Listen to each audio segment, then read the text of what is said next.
ಶ್ರೀಗುರುಭ್ಯೋ ನಮಃ ಪರಮಗುರುಭ್ಯೋ ನಮಃ ಶ್ರೀಮದಾನಂದತೀರ್ಥಭಗವತ್ಪಾದಾಚಾರ್ಯಗುರುಭ್ಯೋ ನಮಃ ವ್ಯಾಸಾಯ ಭವನಾಶಾಯ ಶ್ರೀಶಾಯ ಗುಣರಾಶಯೇ ಹೃದ್ಯಾಯ ಶುದ್ಧವಿದ್ಯಾಯ ಮಧ್ವಾಯ ಚ ನಮೋ ನಮಃ. ಭೀಮಸೇನ ಚಿಂತನದಲ್ಲಿ ಆಂಜನೇಯನ್ನ ಮೀಟ್ ಮಾಡಿ ಭೀಮಸೇನ ಆ ಒಂದು ವ್ಯಾಲಿ ಆಫ್ ಫ್ಲವರ್ಸ್ನ ದಾಟೋದಕ್ಕೋಸ್ಕರ ಹೋಗಿರ್ತಾನೆ. ಅಲ್ಲಿ ಅದು ಕುಬೇರನ ಕ್ರೀಡಾಸ್ಥಾನ, ಕುಬೇರನ ಉದ್ಯಾನ ರಕ್ಷಣೆಗೆ ಅಲ್ಲಿ ಲಕ್ಷ ಲಕ್ಷ ಯಕ್ಷ ರಾಕ್ಷಸರು ಇಟ್ಟಿದ್ದ ಅಂತ ಹೇಳಿದೆ. ಅವ್ರ ಗುಂಪಿಗೆ ಕ್ರೋಧವಶರು ಅಂತ ಹೆಸರು ಅಂತ ಹೇಳಿದೆ. ಕಾರಣವಿಲ್ಲದೇನೆ ಸಿಟ್ಟಿಗೇಳೋ ಅಂಥವ್ರವರು ಅಂತ ಆ ಒಂದು ಪೂರ್ತಿ ಆ ಒಂದು ಗುಂಪಿನ ಹೆಸರೇ ಅದು. ನಾನಾ ವಿಧವಾದ ಎಲ್ಲ ಆಯುಧಗಳು ಎಲ್ಲರ ಕೈನಲ್ಲೂ ಅಂಥ ಕಡೆ ಹೋಗಿ ನಿಂತಿದ್ದಾನೆ ಭೀಮಸೇನ. ಮುಂದೇನಾಗತ್ತೆ ಅಂತ ನೋಡ್ತಾ ಹೋಗೋಣ. ದೊಡ್ಡ ಹೋರಾಟವಾಗುತ್ತೆ ಹೂದೋಟದಲ್ಲಿ. ಲಕ್ಷ ಲಕ್ಷ ಸಂಖ್ಯೆಯಲ್ಲಿ ನಿಂತಂಥ ನಮ್ಮನ್ನು ಅಲಕ್ಷ್ಯ ಮಾಡಿ ಬಂದು ನಿಂತಿದ್ದೀಯಲ್ಲಪ್ಪ, ಯಾರಿದು ತೇಜಸ್ವಿ, ನೀನು ಯಾರಪ್ಪ ಅಂತ ರಾಕ್ಷಸರು ಭೀಮಸೇನನನ್ನು ಕೇಳ್ತಾರೆ. ನಮ್ಮ ಅನುಮತಿ ಇಲ್ಲದೆ ಬಂದವನು ನೀನು. ಇದು ಕುಬೇರನ ಉದ್ಯಾನವನ, ಅವನಿಗೆ ಅತ್ಯಂತ ಪ್ರಿಯವಾದ ಉದ್ಯಾನವನ ಇದು. ಸಾಯಲಿಕ್ಕೆ ಹುಟ್ಟಿದವರು ಮನುಷ್ಯರು ಇಲ್ಲಿ ವಿಹಾರ ಮಾಡೋ ಹಾಗೆ ಇಲ್ಲ. ಇಲ್ಲಿ ಸಾವಿಲ್ಲದೆ ಇರೋವಂಥವ್ರು ಬರಬೇಕಿಲ್ಲಿ, ಹೊರಟು ಹೋಗು. ಆದರೂ ಮನುಷ್ಯರು ಬರದ ಈ ಜಾಗಕ್ಕೆ ಸ್ವಲ್ಪ ಕೂಡ ಹೆದರದಿರ ನಮ್ಮೆಲ್ಲರ ಕಣ್ ತಪ್ಪಿಸಿ ನೀನು ಬಂದಿದ್ದೀಯಾ, ಅದು ಶ್ಲಾಘನೀಯವೇ. ಆದರೆ ಅದೊಂದು ನಮಗೆ ಆಶ್ಚರ್ಯ ಇದ್ದರೂ ಕೂಡ ನೀನು ಇಲ್ಲಿ ನಿಲ್ಲೋ ಹಾಗಿಲ್ಲ, ಹೊರಟು ಬಿಡು ಅಂತ ಹೇಳ್ತಾರೆ, ಅದು ಸಿಟ್ಟಾಗಿ. ಆಗ ಭೀಮಸೇನ ಹೇಳ್ತಾನೆ, ನನ್ನ ಹೆಸರು ಭೀಮಸೇನ ಅಂತ, ನಮ್ಮಣ್ಣ ಧರ್ಮರಾಜ. ನಾನು ಬಂದಿದ್ದು ನನ್ನ ಹೆಂಡತಿ ಸೌಗಂಧಿಕ ಪುಷ್ಪವನ್ನು ಕೇಳಿದ್ಲು, ಧರ್ಮರಾಜನಿಗೆ ಕೊಡಬೇಕು ಅಂತ. ಅದನ್ನು ತೊಗೊಂಡು ಹೋಗೋಕ್ಕೋಸ್ಕರ ಬಂದಿದ್ದೀನಿ, ತಂದು ಕೊಡ್ತೀನಿ ಅಂತ ಹೇಳಿ ನನ್ನ ಹೆಂಡತಿಗೆ ಮಾತು ಕೊಟ್ಟಿದ್ದೀನಿ ಅಂತ ಹೇಳ್ತಾನೆ. ಆಗ ಆ ರಾಕ್ಷಸರು ಹೇಳ್ತಾರೆ, ನೀನು ಇಲ್ಲಿಗೆ ಬಂದಿದ್ದೇ ತಪ್ಪು ಭೀಮಸೇನ. ನೀರಿಗಿಳಿಯೋ ಹಾಗಿಲ್ಲ, ಪುಷ್ಪದ ಮೇಲೆ ಕಣ್ಣು ಹಾಕೋ ಹಾಗಿಲ್ಲ. ನೀನು ಕುಬೇರನಲ್ಲಿ ಅನುಮತಿ ಪಡೆದರೆ ಬಿಡ್ತೀವಿ ನಾವು, ಇಲ್ದಿದ್ರೆ ನೀರು ಕುಡಿಯೋಕ್ಕೆ ಸಹ ಕೊಡೋದಿಲ್ಲ ಅಂತ ಹೇಳ್ತಾರೆ. ಭೀಮನ ಉತ್ತರ ಇದಕ್ಕೆ ಅದ್ಭುತವಾಗಿದೆ. ಕುಬೇರ ಎಲ್ಲಿದ್ದಾನಪ್ಪ, ಅವನಿಗೆ ಇಲ್ಲಿಗೆ ಬೇಕಾದರೆ ಬರಕ್ಕೆ ಹೇಳು. ಆಗಲೂ ಕೂಡ ನನಗೇನು ಅನುಮತಿ ಬೇಕಾಗಿಲ್ಲ, ಅವನದು ಆ ಪ್ರಶ್ನೆನೇ ಇಲ್ಲ. ಈ ಜಾಗ ಅವನದ್ದು ಯಾವಾಗಾಯಿತು? ಇದು ಕಾಡು, ಪರ್ವತದ ಮಧ್ಯೆ ನಿರ್ಮಿತವಾದಂಥ ಸರೋವರ ಇದು. ಇದು ಕುಬೇರನ ಮನೆ ತೋಟದಲ್ಲಿಲ್ಲ ಇದು ನೀರು ಅಥವಾ ಹೂವು. ಇದು ಹಿಮಾಲಯ ಪರ್ವತದಲ್ಲಿ ಪ್ರಕೃತಿ ನಿರ್ಮಿತವಾದಂಥ ಹೂದೋಟ ಇದು. ಯಾರ ಅನುಮತಿಯೂ ಇಲ್ಲಿಗೆ ಬೇಕಾಗಿಲ್ಲ. ಭಗವಂತ ನಿರ್ಮಿಸಿದ್ದು ಇದು. ಪ್ರಪಂಚದ ಪ್ರತಿಯೊಬ್ಬ ಮನುಷ್ಯನೂ ಸವಿಯಬಹುದಾದಂಥ ಸೌಂದರ್ಯ ಇದು. ಇದನ್ನು ಸವಿಯಬಹುದಾದಂಥ ಪ್ರಾಣಿಗಳಲ್ಲಿ ಕುಬೇರನೂ ಒಬ್ಬ ಅಷ್ಟೇ, ಅರ್ಥ ಮಾಡ್ಕೊಳ್ಳಿ.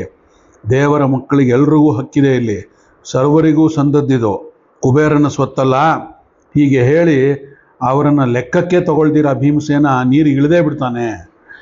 ಆಗ ಎಲ್ಲರೂ ಸುತ್ತಗಟ್ತಾರೆ, ಘೋರವಾದ ಹೋರಾಟ ಆಗುತ್ತೆ. ಎಲ್ಲರೂ ಭೀಮನಿನ ಎದುರಿಸ್ಲಿಕ್ಕಾಗದಿರ ಓಡ್ ಹೋಗ್ತಾರೆ ಕುಬೇರನ ಹತ್ರ. ಹೇಳ್ತಾರೆ, ವಾತೇನಂ ಕುಂತ್ಯಾ ಬಲವಾನ್ ಸ ಜಾತಃ ಶೂರಸ್ತವಪ್ಸಿ ದ್ವಿಷತಾಂ ನಹಂತಿ ಸತ್ಯೇ ಚ ಧರ್ಮೇ ಚ ರತಃ ಸದೈವ ಪರಾಕ್ರಮೆ ಶತ್ರುಭಿರಪ್ರದೈ ವಶಃ ಅಂತ ಹೇಳ್ತಾರೆ. ಅಂದರೆ ಯಾರೊಬ್ಬ ಬಂದಿದ್ದಾನಪ್ಪ, ನಮಗೆ ಹಿಡಿಯೋಕ್ಕಾಗ್ತಿಲ್ಲ ಅವನ್ನ. ಧರ್ಮರಾಜ ಮುಂದೆ ಭೀಮಸೇನನನ್ನು ಈ ಒಂದು ವಿಚಾರವನ್ನು ಕೇಳಿದಾಗ ಆಕ್ಷೇಪ ಮಾಡ್ತಾನೆ ಭೀಮನಿಗೆ, ಇದು ಮಾಡಬಾರ್ದಾಗಿತ್ತು ಅಂತ. ಇದು ಪಾಪದ ಕೃತ್ಯ ನೀನು ಮಾಡಿದೆ ಅಂತ ಹೇಳ್ತಾನೆ, ನೀನು ಮಾಡಬಾರ್ದಿತ್ತು ಅಂತ. ಆದರೆ ಅದು ಧರ್ಮರಾಜ ಹೆದರಿ ಹೇಳಿದ್ದು ಅಂತ ಕ್ಲಿಯರಾಗಿ ಗೊತ್ತಾಗತ್ತೆ. ಯಾಕಂದರೆ ಭೀಮಸೇನ ಕುಂತಿಯಲ್ಲಿ ಜನಿಸಿದ ವಾಯುಪುತ್ರ, ಪರಿಪೂರ್ಣ ಬಲಸ್ವರೂಪ, ದೇಹಬಲ, ಮನೋಬಲ, ಆತ್ಮಬಲ ಮೂರು ಮುಪ್ಪುರಿಗೊಂಡಂಥ ಬಲವಂತ ಅವನು. ಹಾಗಾಗಿ ಒಂದು ಬಲದಿಂದ ಬಲವಂತರಾಗೋದಿಲ್ಲ ಯಾವತ್ತೂ. ಶೂರ ಅಂದರೆ ತಪಸ್ವಿ ಕೂಡ ಶೂರನೇ ಆಗ್ತಾನೆ, ಶತ್ರುಗಳನ್ನು ಮಣಿಸಬಲ್ಲವನು ಕೂಡ ಶೂರನೇ ಆಗ್ತಾನೆ, ಆಳವಾದ ಪಾಂಡಿತ್ಯ ಉಳ್ಳವನು ಕೂಡ ಶೂರನೇ ಆಗ್ತಾನೆ. ಎಲ್ಲದರಲ್ಲೂ ಶೂರ ಅವನು. ಐತರೇಯ ಉಪನಿಷತ್ನಲ್ಲಿ ಒಂದು ಮಾತು ಬರುತ್ತೆ, ಒಬ್ಬ ಋಷಿ ಹೆಸರು ಶೂರವೀರ ಅಂತ. ಅವನೆಲ್ಲೂ ಯುದ್ಧ ಮಾಡಲಿಲ್ಲ, ಆದರೆ ಭೀಮಸೇನ ದೊಡ್ಡ ತಪಸ್ವಿ, ಸತ್ಯರಥ, ಮತ್ತು ಅವನು ನಿರಂತರ ಶಾಸ್ತ್ರಾಧ್ಯಯನ ಮಾಡಿದಂಥವನು. ಯಥಾರ್ಥವನ್ನು ಯಥಾರ್ಥವಾಗಿ ತಿಳಿಯುವುದು ವೃತ ಆಗ್ತಾನೆ.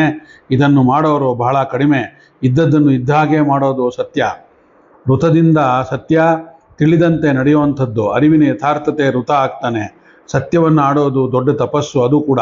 ನಾಲಿಗೆ ಸ್ವಾಧೀನವಾಗಿದೆ, ಆದರೂ ಆಡೋದು ಕಷ್ಟ ಸತ್ಯವನ್ನು. ಆದರೆ ಅನಾಗರಿಕನು ಆಡಿ ಸ್ವರ್ಗಕ್ಕೆ ಹೋಗ್ಬೋದು ಬೇಕಾದರೆ, ನಾಗರಿಕರಿಂದ ಅಂತ ಹೇಳಿಕೊಂಡು ಸತ್ಯವನ್ನು ಹೇಳದೆ ನರಕಕ್ಕೂ ಹೋಗ್ಬೋದು ಈ ಮನುಷ್ಯರಂತೆ. ಹಾಗಾಗಿ ಆಡಿದಂತೆ ನಡೆಯುವಂಥವನು ದೊಡ್ಡ ತಪಸ್ವಿ. ಅದು ಭೀಮಸೇನನಾಗಿದ್ದ. ಮಾನಸಿಕ, ವಾಚಿಕ, ದೈಹಿಕ ತಪಸ್ಸು ಎಲ್ಲವೂ ಇತ್ತು ಅವನ ಹತ್ರ.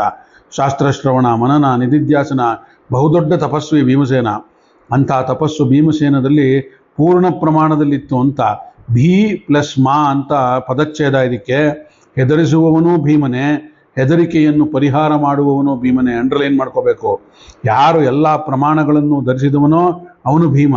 ಪುಸ್ತಕ ಹಿಡಿದು ಪಾಠ ಹೇಳೋನಲ್ಲ. ಶಾಸ್ತ್ರ ವೀರನಿಂದ ಶಾಸ್ತ್ರ ಸರಿಯಾಗಿ ತಿಳಿದವನು ಭೀಮ.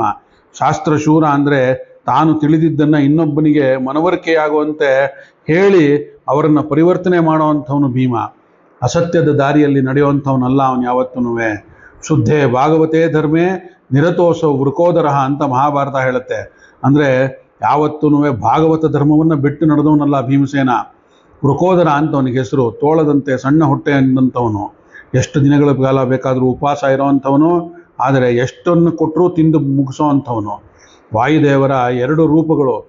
ಧರ್ಮರಾಜ ಅನ್ನೋದು ದಾಕ್ಷಿಣ್ಯ ಧರ್ಮ, ಭೀಮಸೇನನ್ನದ್ದು ವಿದುರ ನೀತಿ ಥರ ಅವನದು ನಿಷ್ಠೂರ ಧರ್ಮ. ವಾಯುದೇವರ 2 ರೂಪಗಳು ನಮ್ಮ ದೇಹದಲ್ಲಿವೆ. ಅದೇ ಒಂದು ಸತ್ಯರೂಪ ಮತ್ತು ಧರ್ಮರೂಪ. ಭಗವಂತನ ರೂಪಗಳು ಕೂಡ ಇದೆರಡೂ ಹೌದು. ಭಗವಂತನೇ ಸ್ವಾಮಿ ಅಂತ ಹೇಳಿ ಎಂದೆಂದೂ ತಿಳಿದಂಥವನು ವಿಶ್ವಧಾರಕ ಶಕ್ತಿ ಧರ್ಮ. ಭೀಮಸೇನನ ಅವತಾರವೇ ಕ್ರೋಧ ವಶರನ್ನು ಸಂಹಾರ ಮಾಡಲು ಇರುವಂಥ ಭಗವತ್ ಸಂಕಲ್ಪ. ಅದು ಸತ್ಯೇಚ ಧರ್ಮೇಚ ರತಃ ಅಂತ. ಭಗವಂತ ಸಚ್ಚಿದಾನಂದ ಸ್ವರೂಪ, ಆನಂದ ಸ್ವರೂಪ, ನನ್ನ ಸ್ವಾಮಿ ಅಂತ ತಿಳಿದಂಥವನು ಅವನು. ಜ್ಞಾನದ ದೋಷವೆಂದರೆ ಜ್ಞಾನದ ಜೊತೆಗಿರುವಂಥದ್ದಲ್ಲ, ಸೀಮಿತವಾಗಿರುವಂಥದ್ದು ಅಲ್ಲ, ಕೊನೆಯವರೆಗೂ ಇರುವಂಥದ್ದು. ಆದರೆ ಭಗವಂತನದ್ದು ಅಜ್ಞಾನವಿಲ್ಲದ ಜ್ಞಾನ, ಅಪರಿಮಿತ ಜ್ಞಾನ, ಆನಂದವಾದ ಜ್ಞಾನ. ಹಾಗೆ ದುಃಖವಿಲ್ಲದ ಆನಂದ, ಕೊನೆಯಲ್ಲಿ ಆನಂದ. ಹೀಗೆ ಭೀಮಸೇನನದು ಕೂಡ. ಹಾಗಾಗಿ ಜನ್ಮಾದ್ಯಸ್ಯೇತಃ ಅಂತ ಹೇಳುತ್ತೆ. ಅಂದರೆ ಜಗತ್ತಿನ ಸೃಷ್ಟಿ, ಸ್ಥಿತಿ, ಲಯ, ನಿಯಮನ, ಜ್ಞಾನ, ಅಜ್ಞಾನ, ಬಂಧ ಮತ್ತು ಮೋಕ್ಷಗಳು ಯಾರಿಂದ ಆಗುವುದೋ ಅವನು ಭಗವಂತ ಅನ್ನುವರು ವ್ಯಾಸರು. ಇವುಗಳಲ್ಲಿ ಚೇತನಕ್ಕೆ ಮಾತ್ರ ಸಂಬಂಧಪಟ್ಟದ್ದು ಜ್ಞಾನ, ಅಜ್ಞಾನ, ಬಂಧ, ಮೋಕ್ಷ, ಸತ್ಯಂ ಅನ್ನುವಂಥದ್ದು. ಜನ್ಮಾದ್ಯಸ್ಯೇತಃ ಅನ್ನೋದು ಅದು ಕೂಡ ಅರ್ಥವನ್ನು ಒಳಗೊಂಡಂಥದ್ದು. ಅದು ಭೀಮಸೇನ ಮಾಡುವಂಥದ್ದು ಕೆಲಸ ಅದು. ಹಾಗಾಗಿ ಲಕ್ಷ ಸಂಖ್ಯೆಯಲ್ಲಿದ್ದ ಸೈನಿಕರು ಅಲ್ಲಿ ಹತರಾಗ್ತಾರೆ. ಬದುಕುಳಿದವರು ಕುಬೇರನಲ್ಲಿ ಓಡಿ ಬಂದು ಪಾಶ, ಖಡ್ಗ, ಗದೆ ಮತ್ತು ಧನಸ್ಸು ಮಾತ್ರ ಇದ್ದವು ಭೀಮಸೇನನಲ್ಲಿ. ಈ ಶ್ಲೋಕ ಮಹಾಭಾರತದಲ್ಲಿ ಬಂದಿದೆ ಸ್ಪಷ್ಟವಾಗಿ. ತಾತ್ಪರ್ಯ ನಿರ್ಣಯದಲ್ಲೂ ಬಂದಿದೆ ಇದು. ಬಲದಲ್ಲಿ ಬರೇ ಬಾಹುಬಲವಲ್ಲಪ್ಪ ಕುಬೇರ. ಒಂದು ವಿದ್ಯಾಬಲವನ್ನು ನೋಡಿ ಗಾಬರಿ ಆಗೋಯ್ತು ನಮಗೆ ಅವನು ಮಾತಾಡಿದ್ದು ಕೇಳಿ. ಮೊದಲು ನಡೆದಿದ್ದೇ ವಾಗ್ಯುದ್ಧ, ಆಮೇಲಿಂದ ಶಸ್ತ್ರಯುದ್ಧ ನಡೀತು, ಬಾಹುಯುದ್ಧ. ಹಾಗಾಗಿ ಇಲ್ಲಿ ಅವನನ್ನು ಎದುರಿಸಕ್ಕೆ ಸಾಧ್ಯವೇ ಇಲ್ಲ. ಭೀಮಸೇನ ಅವರಲ್ಲಿ ವಾಗ್ಯುದ್ಧ ಮಾಡೋದಕ್ಕೆ ಕಾರಣ ಏನಪ್ಪ ಅಂದರೆ, ಕುಬೇರ ದೇವತೆ, ರಾಕ್ಷಸರು, ದೇವತೆಗಳು ರಾಕ್ಷಸರಲ್ಲಿಯೇ ಇದ್ದು ದೇವತೆಗಳಿಂದ ದೂರವಾಗಬೇಕಾದ ಬಂದವರು. ಹಾಗಾಗಿ ಏನೇನೋ ಪ್ರಶ್ನೆಗಳನ್ನು ಕೇಳ್ತಾರೆ. ಶಿವನಿಗೂ ಮೈತ್ರಿ, ಅವನಿಗೂ ಶಿವನಿಗೂ, ಕುಬೇರನಿಗೂ ಶಿವನಿಗೂ ಮೈತ್ರಿ. ರಾಕ್ಷಸರೆಲ್ಲ ಶಿವಭಕ್ತರಾಗಿ ಶಿವನ ರಕ್ಷೆಯಲ್ಲಿರುವಂಥ ಕುಬೇರನಲ್ಲಿ ಬಂದು ಸೇರಿದಂಥವರು. ಮತಾಂಧರಾದಂಥ ಶೈವರು ವಿಷ್ಣು ಪಾರಮ್ಯಕ್ಕೆ ವಿರೋಧಿಗಳವರು. ಅದರಿಂದ ಅಲ್ಲಿ ವಾಗ್ಯುದ್ಧ ಆಯಿತು. ಹಾಗಾಗಿ ಇವನು ಭೀಮಸೇನ ಪರಮ ಭಾಗವತೋತ್ತಮ, ಅದರಿಂದ ವಿಷ್ಣು ಸರ್ವೋತ್ತಮ ಅಂತ ಸಾರದಂಥವನು ಅಲ್ಲೇನೇವೇ. ಅದು ಭೀಮಸೇನನನ್ನು ನೋಡಿದ ತಕ್ಷಣ ಅವರಿಗೆ ಕಂಡದ್ದು ಭೀಮಸೇನನ ಒಂದು ಪರಮ ವೈಷ್ಣವ ಧರ್ಮ ಅಂತ, ವೈಷ್ಣವನೆಂತ ಹೇಳಿ. ಯಾಕಂದರೆ ಅವರು ಪರಮ ಶೈವರು, ಯಾರು ರಾಕ್ಷಸರು. ತಾತ್ವಿಕವಾದಂತಹ ಜಗಳದಲ್ಲಿ ಸೋತರು, ಆಮೇಲೆ ದೈಹಿಕ ಹೋರಾಟಕ್ಕೆ ಹೋಗಿ ಅದರಲ್ಲೂ ಸೋತರು ಅವರು. ಮೊದಲೇ ಭೀಮಸೇನ ಹೇಳಿದ್ದ, ಇದು ಭಗವಂತನಿದ್ದ ಸ್ಪಷ್ಟವಾದದ್ದು, ನಿಮ್ಗಾರು ಹಕ್ಕು ಕೊಟ್ಟರು ಅಂತ ಕೇಳೋ ಹಾಗಿಲ್ಲ ಇಲ್ಲಿ ಅಂತ. ಇದಕ್ಕೆ ಅಭಿನವಗುಪ್ತ ಒಂದು ಸುಂದರವಾದಂಥ ವಿಚಾರವನ್ನು ಹೇಳ್ತಾನೆ, ಆದರೂ ಕೆಟ್ಟದಾಗಿದೆ ಅದು. ಅಭಿನವಗುಪ್ತ ಸಂಸ್ಕೃತ ಸಾಹಿತ್ಯದಲ್ಲಿ ಭಾಳ ದೊಡ್ಡ ವಿದ್ವಾಂಸ. ಅವನು ತಂತ್ರಸಾರ ಸಂಗ್ರಹ ಅಂತ ಗ್ರಂಥ ಬರೆದಿದ್ದಾನೆ. ಅದರಲ್ಲಿ ವೈಷ್ಣವರಾದರೆ ವೇದ ಓದಿ ಏನು ಉಪಯೋಗ ಇಲ್ಲ ಅನ್ನೋ ಒಂದು ಸ್ಟೇಟ್ಮೆಂಟ್ ಮಾಡ್ತಾನೆ. ಶೈವರಾದ ಮೇಲೇ ವೇದಾಧಿಕಾರ ಬರೋದು ಅಂತ ಹೇಳ್ತಾನೆ. ನೋಡಿ, ಎಂಥ ಪಂಡಿತನಿಗೂ ಮತಾಂಧತೆಯಿಂದ ಕಳಚಿಕೊಳ್ಳೋದಕ್ಕಾಗೋದಿಲ್ಲ ಅನ್ನೋದಕ್ಕೆ ಇದೊಂದು ಸಾಕ್ಷಿ. ಈ ಕ್ರೋಧವಶರು ಇದೇ ತರಹ, ಇದೇ ಗುಂಪಿನವರು, ಅಭಿನವಗುಪ್ತನ ಗುಂಪಿನಲ್ಲೇ ಸೇರಿದಂಥವರು. ಭೀಮಸೇನ ವೇದದಿಂದ, ಶಾಸ್ತ್ರದಿಂದ ತನ್ನ ವೈಷ್ಣವ ಪ್ರಜ್ಞೆಯನ್ನು ಸಮರ್ಥಿಸಿಬಿಟ್ಟ. ಅಲ್ಲೇನವೇ ಅವರಿಗೆ ಉತ್ತರ ಕೊಡಲಿಕ್ಕೋಸ್ಕರವಾಗಿ ಆಗದೆ ಅದು ಮುಗಿಸಿಬಿಡಬೇಕು ಅಂತ ಹೇಳಿ ತೀರ್ಮಾನಿಸಿದರು ಕ್ರೋಧವಶರು ಭೀಮಸೇನನನ್ನು. ಆದರೆ ಆಗಲಿಲ್ಲ. ಅಲ್ಲಿ ಒಂದು ಎಕ್ಸಾಂಪಲ್ ಏನಪ್ಪ ಅಂದರೆ, ಮದ್ರಾಸ್ನಲ್ಲಿ ಹಿಂದೆ ಒಬ್ಬ ರಾಜ ಇದ್ದಂತೆ. ರಾಮಾನುಜರು ವಿಷ್ಣು ಭಕ್ತಿ ಪ್ರಚಾರ ಮಾಡಿದಂಥವ್ರು. ಆದರೆ ರಾಜ ಪರಮಶೈವ, ವಿಷ್ಣು ಪಾರಮ್ಯವನ್ನು ಸಹಿಸದೆ ಅವನು ವಿಷ್ಣು ಭಕ್ತರ ಕಣ್ಣು ಕೀಳಬೇಕು ಅಂತ ಹೇಳಿದ್ದ. ಅದಕ್ಕಾಗಿ ರಾಮಾನುಜರನ್ನು ಹಿಡಿದು ತನ್ನಿ ಅಂತ ಹೇಳಿ ಆಜ್ಞಾಪನೆ ಮಾಡಿದ್ದ. ರಾಮಾನುಜರು ಕಣ್ಣು ತಪ್ಪಿಸಿ ಬಂದು ಮೇಲ್ಕೋಟೆಯಲ್ಲಿ ಕೂತರು. ಅವರು ಕರ್ನಾಟಕದ ಒಂದು ಸ್ವಭಾವವೇ ಹಾಗೆ, ಯಾರು ಬಂದರೂ ಆಧರಿಸುವಂಥದ್ದು. ಮೇಲ್ಕೋಟೆಯಲ್ಲಿ ರಾಮಾನುಜರು ತಮ್ಮ ಕಾರ್ಯಕ್ಷೇತ್ರವನ್ನು ಮಾಡಿಕೊಂಡ್ರು. ವಿಷ್ಣುವರ್ಧನ ಆಶ್ರಯದಲ್ಲಿ ಅಲ್ಲೇ ನೆಲೆಸಿದ್ರು. ಕೇರಳದ ಶಂಕರಾಚಾರ್ಯರು ಶೃಂಗೇರಿಯಲ್ಲಿ ಕೇಂದ್ರ ಕಟ್ಟಿದ್ರು, ಕೇರಳದಲ್ಲ. ಸೈನಿಕರು ಹುಡುಕಿದ್ರು, ಅವರಿಗೆ ರಾಮಾನುಜರು ಸಿಗಲಿಲ್ಲ. ಅಂಥ ಸಂದರ್ಭದಲ್ಲಿ ಅವರ ಶಿಷ್ಯ ಒಬ್ಬ ಕೋರೇಶ ಅಂತ ಅನ್ನೋನು ಸಿಕ್ಕಿದ.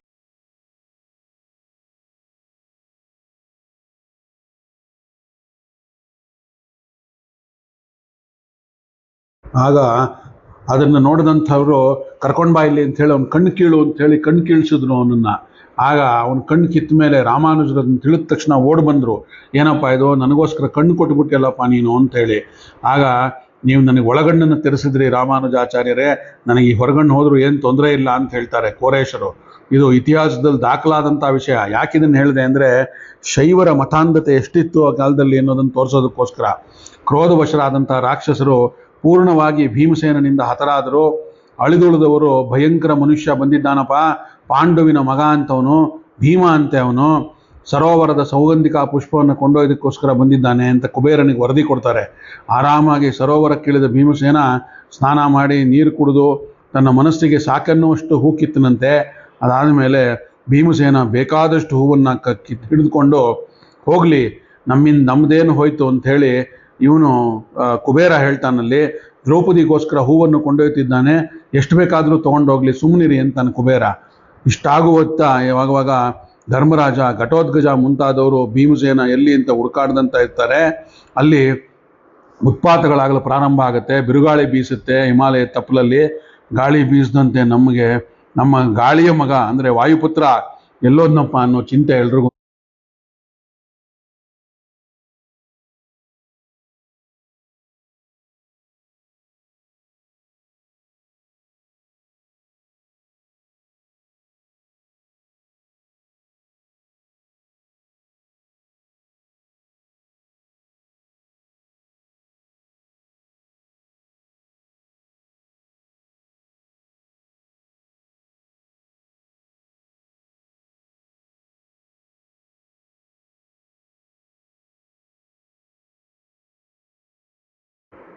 ಅಲ್ಲಿ ಹೂವು ತರೋದು ಒಂದು ಕಾರಣ, ಆದರೆ ಅಲ್ಲಿ ಆಂಜನೇಯನ ಭೇಟಿ ಮುಖ್ಯವಾದ ಕಾರಣ. ಇನ್ನೊಂದು, ಯುದ್ಧಕ್ಕೆ ಅರ್ಜುನನ ಧ್ವಜದಲ್ಲಿ ಬಂದು ಕೂಡುವಂಥ ಸಂಕಲ್ಪ ಬೇರೆ ಆಗಿತ್ತಲ್ಲಿ.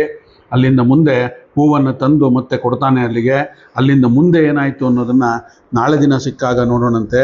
ಇವತ್ತಿನ ಈ ಒಂದು ಭೀಮಸೇನ ಚಿಂತನವನ್ನು ಇಲ್ಲಿಗೆ ಉಪಸಂಹಾರ ಮಾಡಿ, ಇದನ್ನು ನನ್ನ ಗುರುಗಳಾದ ಬನ್ನಂಜೆಯವರಿಗೆ ಹಾಗೂ ಅವರ ಅಂತರ್ಯಾಮಿಯಾದ ಶ್ರೀಮದ್ ಆಚಾರ್ಯರು ಹಾಗೂ ಕೃಷ್ಣ ಪರಮಾತ್ಮನ ಪಾದಗಳಿಗೆ ಅರ್ಪಣೆಯನ್ನು ಮಾಡೋಣ.